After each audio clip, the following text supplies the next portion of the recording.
हम लोग यहां से फिर लग गए टेलीफोन करने। अब आप देखिए जो खबरें आई हैं, हमारे नेशनल सिक्योरिटी एडवाइजर, मैं जयशंकर साहब की बात नहीं कर रहा हूं, वो फॉरेन मिनिस्टर है, नेशनल सिक्योरिटी एडवाइजर डोवल साहब, खबर आई है कि इमीडिएटली उन्होंने secretary of state Marco Rubio से बात करी, सऊदी से बात करी, जापान से बात करी, फिर चीन के फॉरेन मिनिस्टर वांग यी से जयशंकर साहब ने बात करी, उसके बाद फ्रांस से बात करी, यूएई से बात करी। आप सब क्यों बात कर रहे हैं? एक तरफ तो आप ये कह रहे हैं कि हम संयम से काम कर रहे हैं, वो आप अपना कमजोरी दिखा रहे हैं कि आप लड़ाई करना ही नहीं चाहते हैं। तो मेरी असेसमेंट में अगर आप लड़ाई के लिए नहीं तैयार थे तो ये आपको करना ही नहीं चाहिए था। 6 और 7 की रात को जो भी कुछ हुआ, 7 की सुबह ही पाकिस्तान ने अपने एक सीनियर अफसर को, पाकिस्तान एयरफोर्स के जो उनका नंबर 3 अफसर है, air chief marshal Aurangzeb Ahmed को बुलाया, जिसने एक इंटरनेशनल ब्रीफिंग दी, जिसमें बताया उसने मैप लगा के कि देखिए हमने 5 इनके जो फाइटर जेट्स है उनको गिरा दिया है। अब कल जब पूछा गया, पहली बार जब आए ये लोग, जो हमारे डायरेक्टर जनरल एयर ऑपरेशंस है एयर मार्शल भारती, इनसे ये सवाल पूछा एक जर्नलिस्ट ने हिंदू के कि साहब ये जो खबर आ रही है क्या आप ये ठीक है कि नहीं है? तो उन्होंने कहा कि देखिए साहब जंग के अंदर तो लॉसेस होते ही हैं, हमारे पायलट सेफ आ गए हैं, और फिर बोलते हैं कि अभी जो है ऑपरेशन सिंदूर जो है वो चल रहा है। अरे देखिए साहब अभी एक क्राइसिस है, अगर आप ये नहीं कबूलेंगे या अपना एक्सप्लेनेशन नहीं देंगे तो दूसरी साइड की जो क्लेम होते हैं, जो वो दावा कर रहे हैं, उसको दुनिया मानती है, और वही हुआ है। आप सिर्फ दिखाना चाहते थे कि हम ताकतवर हैं। क्या हम इस जंग से या जो भी आप जिसे संकट कह रहे हैं, हम वो हासिल कर पाए? जी, हम कुछ भी हासिल नहीं कर पाए हैं। और हुआ क्या है, जो हमारी स्टैंडिंग थी, इंटरनेशनल स्टैंडिंग थी, मेरी असेसमेंट में वो भी गिर गई है। और उसका कारण ये है, पूरी दुनिया देख रही है कि हमने क्या अपनी मिलिट्री ताकत दिखाई एक क्राइसिस सिचुएशन के अंदर। तो देखिए, जब आप इस्तेमाल करते हैं अपनी एयर पावर, ये मैं पहले भी बोलता रहा हूं कि बालाकोट में इस्तेमाल करना 2019 में गलत था। तो उस बार जो था वो तैयार नहीं थे, क्योंकि उन्हें पता ही ना था आप ये कर रहे हैं, हमने कभी किया ही नहीं था पहले। इस बार वो तैयार बैठे हुए थे। ये न्यूक्लियर पावर की बात ये ना ही करे तो बेहतर है। उसका कारण क्या है, हमने हर जंग में देखा है कि पाकिस्तान की मिलिट्री कमजोर नहीं है, न्यूक्लियर तक बात जाएगी ही नहीं। अब सवाल ये है हमने ये किया क्यों? अगर हमने किया तो जो लोग हैं उनका निराशा होना देश के अंदर बिल्कुल ठीक है, लाजमी है। आज देश में लोग बहुत नाराज हैं सरकार से कि साहब आपने ये ऑपरेशन सिंदूर किया, आपने पहलगांव का जो है बदला लिया, पर आपने सीज फायर क्यों करा? और मजेदार बात देखिए आप, ये जो दुखद बात है रादर, वो ये है कि वो प्रेसिडेंट ट्रंप अनाउंस कर रहे हैं, और अभी तक हमारे प्रधानमंत्री ने एक भी बयान नहीं दिया है ऑपरेशन सिंदूर के ऊपर। इतने दिन हो गए हैं, 6-7 की रात को शुरू हुआ था। तो अगर मैं आपकी बात को सही समझ रही हूँ, आप ये कह रहे हैं सीज फायर की बड़ी वजह में से एक वजह ये भी थी इस बात का एहसास, रियलाइजेशन होना कि हमें बहुत भारी नुकसान हो रहा है पाकिस्तान से ये जंग करके या संकट पैदा करके, क्योंकि चीन भी साथ में आ रहा है। आपने इतना बड़ा नुकसान किया है, आपने इन देशों को जोड़ दिया है, उनके देशों को जोड़ दिया है, उनकी सिक्योरिटी एस्टेब्लिशमेंट जोड़ दिया है, मिलिट्री को जोड़ दिया है। अब दूसरी बात सुनिएगा आप, जो ये जंग हुई इसमें क्या क्या चीजें इस्तेमाल हुई?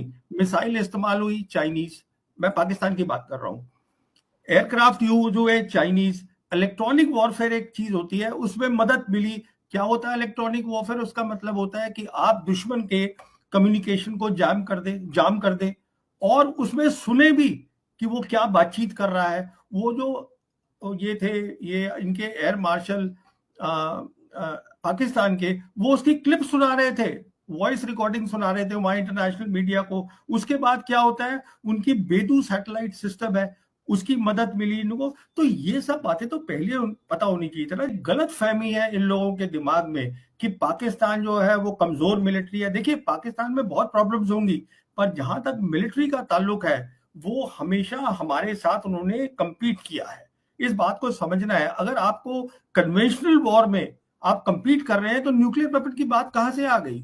न्यूक्लियर वेपन वो इसलिए लाते हैं क्योंकि उनकी ज्योग्राफी नैरो है, उनकी ज्योग्राफी नैरो है। बहुत सारे उनके जो टाउन्स हैं, लाहौर है, वो बिल्कुल सटे पड़े हैं हमारे बॉर्डर के साथ।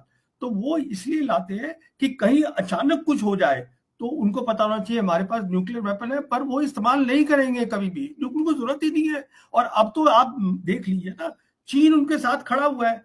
चीन ने 2019 के बाद जब हिंदुस्तान की सरकार ने 370 और 35A हटाया जम्मू कश्मीर से, तब से चीन का सब लीडर शी जिनपिंग से नीचे तक बोल रहा है कि हम पाकिस्तान की सिक्योरिटी और सॉवरेनिटी को सपोर्ट करते हैं।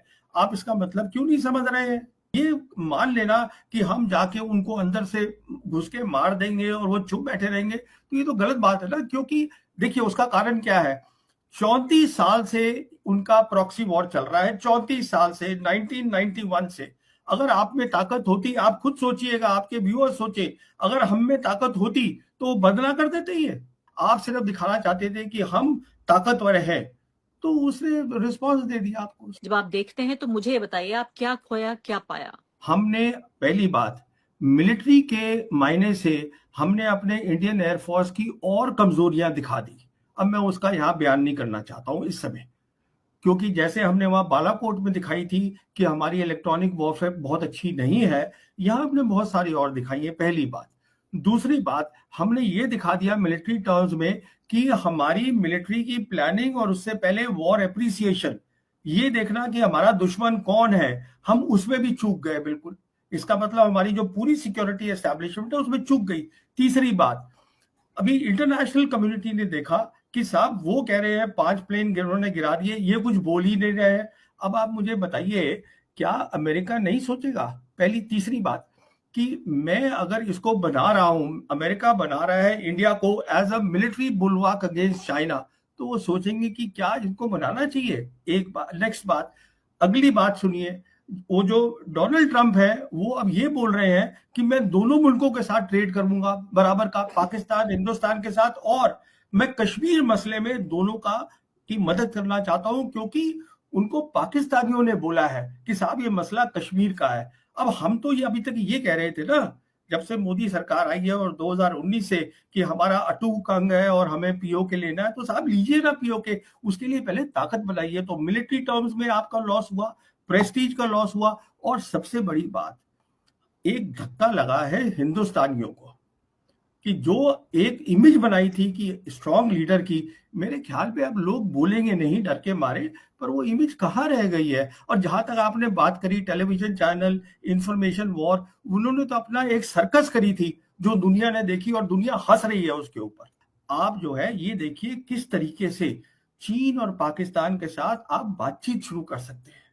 वो जरूरी है क्योंकि आपको क्षमता बनाने के लिए पीस चाहिए। लड़ाई के माहौल में डेवलपमेंट भी नहीं होती और क्षमता भी नहीं बनती।